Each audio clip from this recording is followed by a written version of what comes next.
Es el segundo video del capítulo 20 de la serie de videos de electrónica Crystal Clear. Con Subulch, nos gustaría mostrarte cómo funcionan los reguladores de voltaje y los circuitos limitadores de corriente. En nuestro video anterior, demostramos el regulador de voltaje con diodo Zener, pero el esquema no incluía la carga. Sí, no hemos tratado esto hasta ahora. En el esquema, representamos esta carga de algún tipo con una resistencia. Debido a que se ha añadido el diodo Zener, la carga marcada con R2, verá un voltaje constante. La corriente que fluye a través de R1 se compartirá entre el diodo D1 y la carga R2. En el rango de voltaje donde la carga no influye en el voltaje de salida, la corriente que fluye a través de R1 no depende de la magnitud de la carga colocada en R2. Este circuito consume la misma cantidad de energía, independientemente de si la carga está encendida o apagada. Esta característica es tanto una ventaja como una desventaja. Una ventaja porque la corriente requerida siempre es la misma.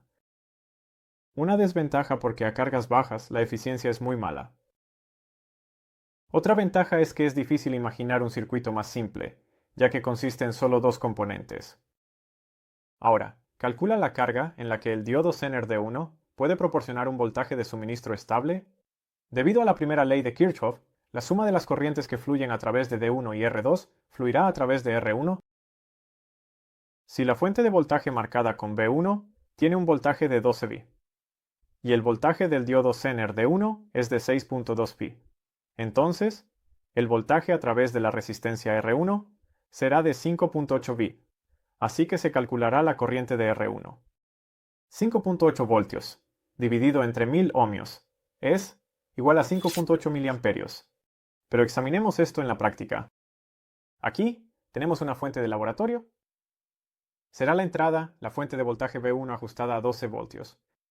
Ahora, le pediremos a Marcy que tenga la amabilidad de conectar nuestro multímetro en serie con esta fuente de alimentación en el modo de medición de corriente. Así que estamos midiendo el consumo de corriente de este circuito. Te mostraré aquí que la carga R2 sería este potenciómetro. Esta es una demostración de 10 kilómetros de largo. Tiene una resistencia de 10 ohmios, y ahora estamos probando el circuito en una condición sin carga.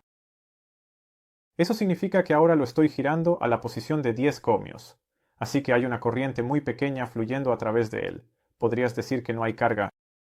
Puedes ver claramente el consumo de corriente. Marcy, ¿puedes leernos lo que ves en el multímetro?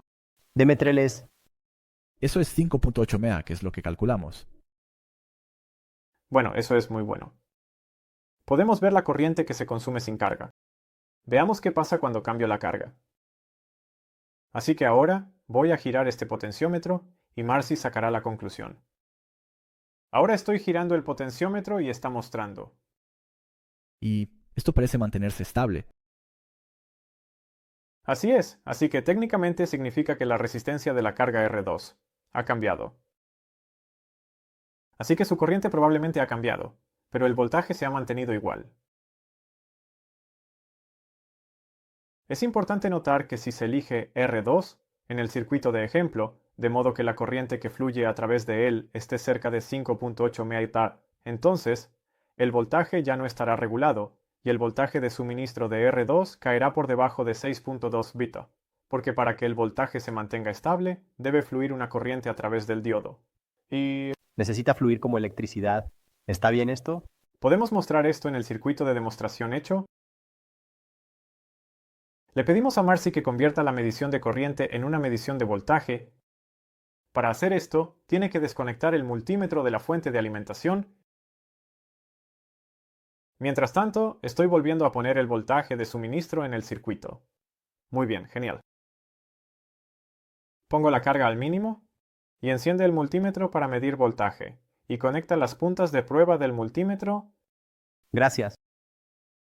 prácticamente en paralelo con el diodo, ya que esa también es la tensión de salida de nuestro circuito estabilizador. Queremos ver cómo esto cambia a medida que cambia la carga. ¿Cómo cambia? Bueno, entonces, Bueno, entonces el voltaje ya está aquí. Empiezo a aumentar la carga, es decir, a reducir el valor de resistencia del potenciómetro R2. Entonces puedes ver que inicialmente comenzamos desde 6.25 voltios, y luego lo giro y aumento la corriente de carga, por así decirlo. Y de repente vemos que el voltaje comienza a caer un poco, y de repente salimos rápidamente de este estado estable, y prácticamente era cero. Puedo reducirlo a 0V, una vez que el potenciómetro prácticamente entra en un estado de cortocircuito. Está bien, pero obviamente si reduzco la carga, volvemos a obtener los 6.2V. Por lo general, este valor crítico de corriente no se indica en la hoja de datos como una corriente mínima, sino como una corriente recomendada. Si miramos la hoja de datos de nuestro diodo, contiene el voltaje Zener a tres corrientes diferentes: 1 mA, 5 mA y 20 mA. ¿De quién es ese millón que soporta un anfitrión? Para mantener el voltaje Zener dentro del rango indicado en la hoja de datos, debe fluir al menos 1 mA de corriente a través del diodo. Además, mira la corriente máxima que puede fluir a través del diodo sin destruirlo. Para calcular esto, necesitas leer la sección de máximas calificaciones de la hoja de datos. Dado que la hoja de datos es para toda la familia de diodos, no encontraremos la corriente máxima, solo la potencia máxima, pero a partir de eso y del voltaje Zener, podemos determinar fácilmente la corriente. Pero usted es Adam, qué maximalista. Se dan dos valores para la potencia máxima. El que necesitamos es el que tiene el material estándar de la placa de circuito, que es de 225 mW. El otro es para cuando el diodo está montado en un disipador de calor de aluminio. Para determinar la corriente máxima, necesitamos dividir la potencia por el voltaje de ruptura del diodo Zener, es decir, 0.65 dividido por 6.2 V. Da aproximadamente 36 mH. Según la hoja de datos, estos valores son válidos para una temperatura ambiente de 25 grados Celsius. Por supuesto, podemos determinar cómo cambia la potencia máxima permitida a temperaturas más altas en función de la conductividad térmica. Encendido. La base del agente de retracción de calor dado, Pero una buena regla general es permitir solo el 50% de la corriente máxima a través del diodo Zener, lo que significa 18 mA en este caso. Si el voltaje de V1 es de 12 V, entonces la corriente de 5.8 mA a través de R1 está muy por debajo del límite de 18 mA y con un mínimo de 1 mA de corriente a través de D1. Quedan 4.8 mA para la carga R2. El título del video es el L2 flotante. Supongamos que V1 es una batería de coche, así que el voltaje óptimo es de 12 V. También calculemos qué sucede en los valores límite de 9 V y 14 V. Si V1 es 14 V, entonces necesitamos calcular si la corriente que fluye a través de R1 es menor que el máximo permitido de 18 mA. Basado en cálculos anteriores, 14 V menos 6.2 phi dividido por 1000 Ohro es aproximadamente 7.8 mA. Así que estamos muy por debajo del límite. Ahora, calculemos cuánta corriente queda para la carga si el voltaje de entrada es de 9 V y queremos que fluya al menos 1 mA a través del diodo D1. Esto requiere restar el voltaje de ruptura de 6.2 voltios de los 9 voltios y dividirlo por 1000 ohmios. Eso es aproximadamente 2.8 mA.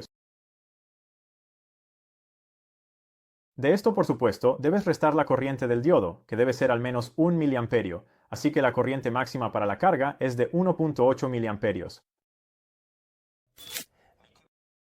¿Qué significa esto? Significa que si queremos que nuestro circuito funcione en algún lugar entre 9V y 14V, la carga debe consumir menos de 1.8 mA más. Psst, hey, listen.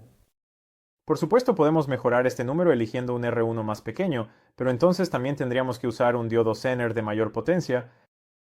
Este fenómeno, que el efecto estabilizador desaparece, se puede representar fácilmente aquí en nuestro circuito de demostración. Tiene forma de LSO. Para hacer esto, Marcy va a sacar la carga de 10 ohm ahora, y yo tengo una carga de 1 ohm conmigo.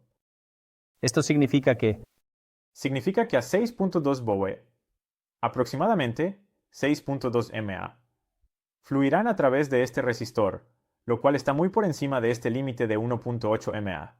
Así que, Nuestra expectativa es que a medida que el voltaje disminuye, el efecto estabilizador desaparece.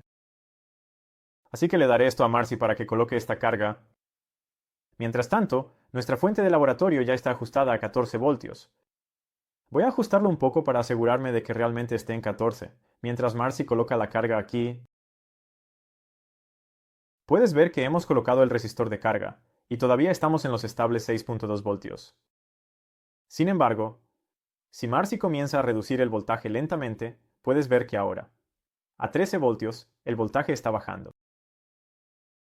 ¿Está bajando muy rápidamente? Ahora estamos alrededor de 11 voltios y estamos muy lejos de los 6.2 voltios que esperábamos. Lo que esperábamos, al menos. Al menos está claro que consumimos más de los 1.8 miliamperios calculados, así que el estabilizador ya no puede funcionar de manera confiable. Puedes ver que este método de regulación de voltaje desperdicia mucha energía, y Está roto, ¿por qué? porque se disipa mucha energía en R1. Y necesitamos un circuito en el que la corriente de carga máxima disponible no cambie tanto si el voltaje de entrada cambia.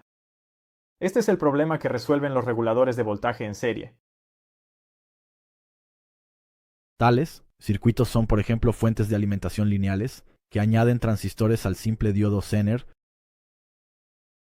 Pero hablaremos de esto en el próximo video. Nos vemos allí. Adiós.